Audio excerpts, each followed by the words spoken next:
Now, let us try to understand how this feature of the tank circuit or how this flywheel effect can be used in the generation of AM signal.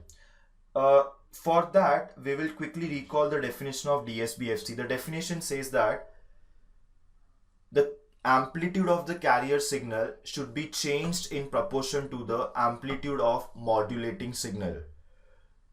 So I have a carrier signal whose amplitude I should be changing.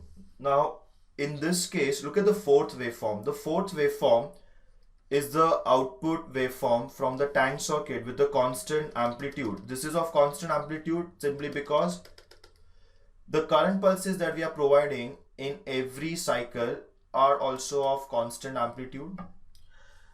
Let us try to understand in the second cycle, if I had given increased current pulse, what would have happened? It is very simple to answer this question.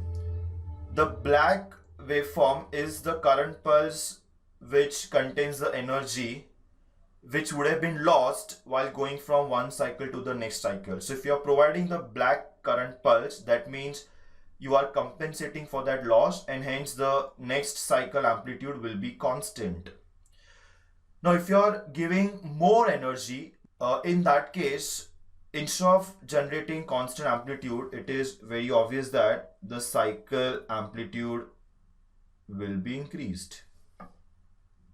On the other hand, if I had given the current pulse of smaller amplitude, in that case, the next cycle amplitude would also be less. So the conclusion is I can control the amplitude of oscillations which are generated in the tank circuit by controlling the amplitude of this current pulses. If I give increased amplitude current pulses, then amplitude of oscillations will increase. If I give reduced amplitude current pulses, then the amplitude of oscillations will reduce.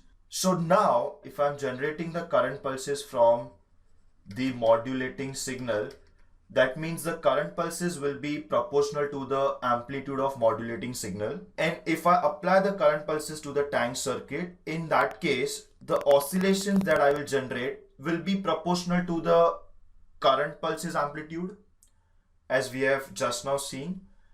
So I repeat, the oscillation will be proportional to the current pulses amplitude, and the current pulses amplitude is proportional to the amplitude of the modulating signal, and hence the amplitude of the oscillations will be proportional to the amplitude of the modulating signal.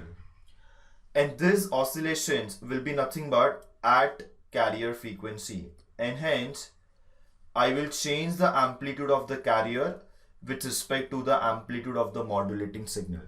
So this is the concept behind one approach of DSB-FC generation. So we have studied a half part of the generation principle in the form of flywheel effect that takes place in the tank circuit. Now we need to understand how to generate these pulses from the modulating signal, because I want to generate pulses which are proportional to the modulating signal. So let's see how that can be done, and once we can do that, we will merge the generation of current pulses part with the tank circuit, and that will give me one circuit for DSB-FC generation.